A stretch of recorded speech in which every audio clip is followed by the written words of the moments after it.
प्यारे भाई बहनों, आप सबका वाना क्रिएटिव में हार्दिक स्वागत है। आशा करते हैं आप सब ठीक होंगे और मन लगा के अपने एग्ज़ाम की तैयारी कर रहे होंगे। तो जैसा कि आप सबको ये थंबनेल से पता है कि हिंदी प्रीवियस ईयर की क्वेश्चन की प्रैक्टिस सेट है, तो चलिए स्टार्ट करते हैं। आज 15 से स्टार्टिंग करना है। तो उदाहरण स्थान के आधार पर 6 ध्वनि कैसी ध्वनि है? तो ये तालव्य ध्वनि है। तो इसकी व्याख्या करते हैं। उच्चारण के आधार पर 6 तालव्य ध्वनि है। उच्चारण स्थान, सूत्र, वर्ग, कंठ, अकुह विजर्शनीयानम, आ बड़ा आ और विसर्ग है तथा का वर्ग एवं हा है। तालव्य है इचि शीशानम दालु, ई बड़ी ई ता, च वर्ग एवं यसा। मूर्धन है ऋटुर्षणाम मूर्धारी तथा टा वर्ग एवं रा। शा दंत ऋतुषानम दंता, ता वर्ग एवं ला सा। ओष्ठ उपदमानीय यानम ओष्ठौ, उ बड़ा ऊ तथा पा वर्ग। नेक्स्ट क्वेश्चन है, निम्नलिखित में से स्पर्श संघर्षी महाप्राण व्यंजन है छ। तो छ स्पर्शी संघर्षी महाप्राण व्यंजन है। स्पर्श संघर्षी जिन व्यंजनों के उच्चारण में स्पर्श का समय अपेक्षाकृत अधिक होता है और उच्चारण के बाद वाला भाग संघर्षी हो जाता है, तो वो स्पर्श संघर्षी कहलाते हैं। जैसे च, छ, ज। महाप्राण जिन वर्णों के उच्चारण में श्वास की मात्रा अधिक निकलती है उन्हें महाप्राण व्यंजन कहते हैं। स्पर्श व्यंजन के वर्गों के द्वितीय तथा चतुर्थ एवं सा, शा, सा, हा महाप्राण व्यंजन है। निम्नलिखित नेक्स्ट क्वेश्चन है, निम्नलिखित कंठोष्ठ ध्वनि है। तो ओ है कंठोष्ठ ध्वनि है। तो उच्चारण स्थान है और स्वर ध्वनि व्यंजन। तो इसकी व्याख्या करते हैं। तो कंठ आ अह, क ख ग घ अंगा, क ख ग घ ड ह। तो तालु में है ई, च छ ज झ इया य सा। ओष्ठ है उ प फ ब भ म। कंठोष्ठ है ओ औ। नेक्स्ट क्वेश्चन है, हिंदी शब्दकोश में इनमें से कौन सा शब्द सबसे पहले आएगा? तो क्षमा आएगा। हिंदी शब्दकोश में सबसे पहले क्षमा शब्द आएगा। हिंदी कोश के अनुसार सही क्रम इस प्रकार है: क्षमा, त्राटक, द्वार, पकवान।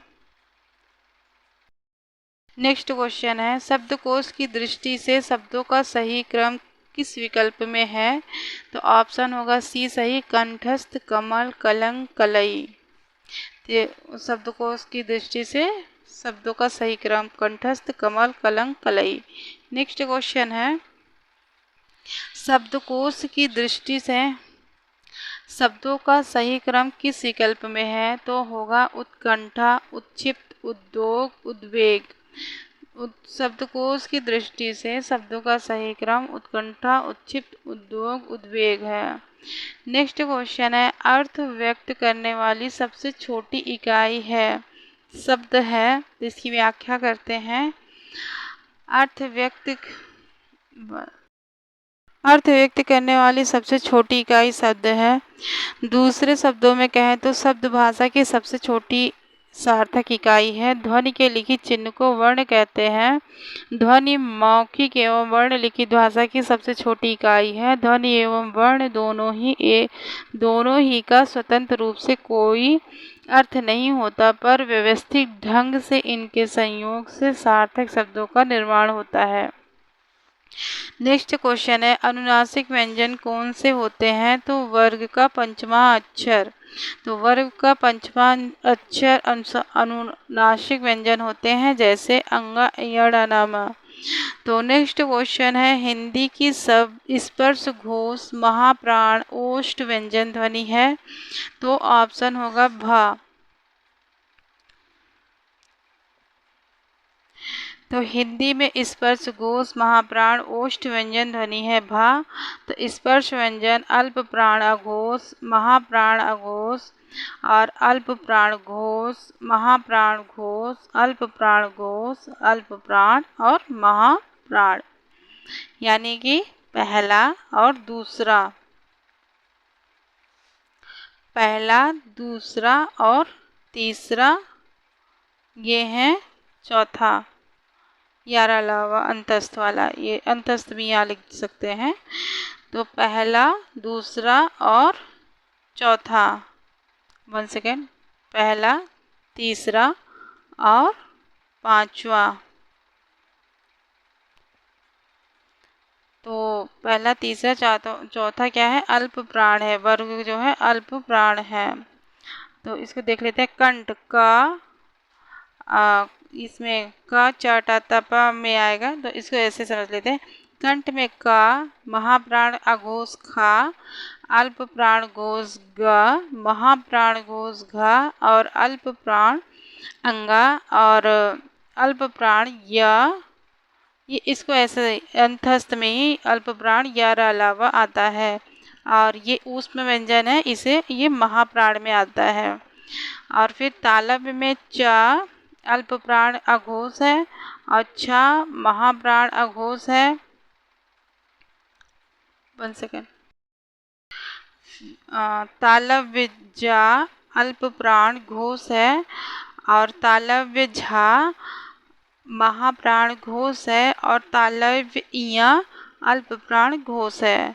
तो फिर मूर्धा देखते हैं, ये मूर्धा में आता है अल्प प्राण अघोष टा, मूर्धा में ठा आता है, महाप्राण अघोष है ठा और मूर्धा में डा आता है तो अल्प प्राण घोष ड और मूर्धा में आता है ढा महाप्राण घोष ढा और अणा आता है मूर्धा में तो अल्प प्राण घोष अणा ही है। तो दंत में क्या क्या आता है, दंत में आता है त अल्प प्राण अघोष और था, ये भी दंत में आता है महाप्राण अघोष और दा दंत में ही आता है तो अल्प प्राण घोष, धा आता है दंत में महाप्राण घोष और ना आता है दंत में अल्प प्राण घोष में। तो ओष्ठ में आता है अल्प प्राण अघोष आता है पा में और फा ओष्ठ ही है महाप्राण अघोष में और बा ओष्ठ ही है अल्प प्राण घोष में और भा महाप्राण घोष और माँ अल्प प्राण घोष, ये भी ओष्ठ ही है। समस्त स्वर घोष व्यंजन होते हैं, इसे घोष या सघोष भी हम बोल सकते हैं। नेक्स्ट क्वेश्चन है, निम्नलिखित में से कौन सा स्वर समृद्ध है। तो समृद्ध है ई स्वर समृद्ध है। मुख विवर के खुलने के आधार पर स्वर ध्वनियाँ 4 प्रकार की होती हैं। विवृत में पूरा खुलता है आ होता है, अर्ध विवृत हाफ ओपन आ ए औ आ। समृद्ध है ई ऊ, यानी कि थोड़ा सा हल्का सा खुला रहता है। अर्ध समृद्ध हाफ क्लोज ए ओ, अर्ध समृद्ध है आधा खुला। तो नेक्स्ट क्वेश्चन है, हिंदी की मूर्धन्य ध्वनियाँ हैं। मूर्धन्य ध्वनियाँ ट ठ ड ढ।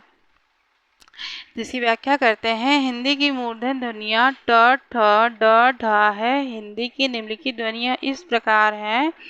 कंठ ध्वनि क ख ग क ख ग घ। तालव्य ध्वनि है चा छ ज झ। दंत ध्वनि है त थ द ध। ओष्ठ ध्वनि है प फ ब भ।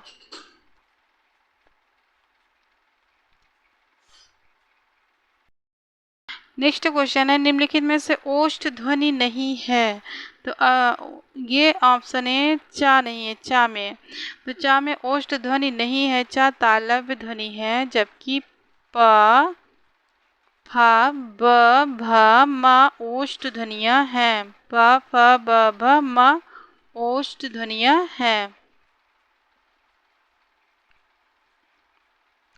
नेक्स्ट क्वेश्चन है, मात्रा स्वर को क्या कहते हैं? मात्रा स्वर को ऑप्शन बी समरूप ग्रेफीम कहते हैं।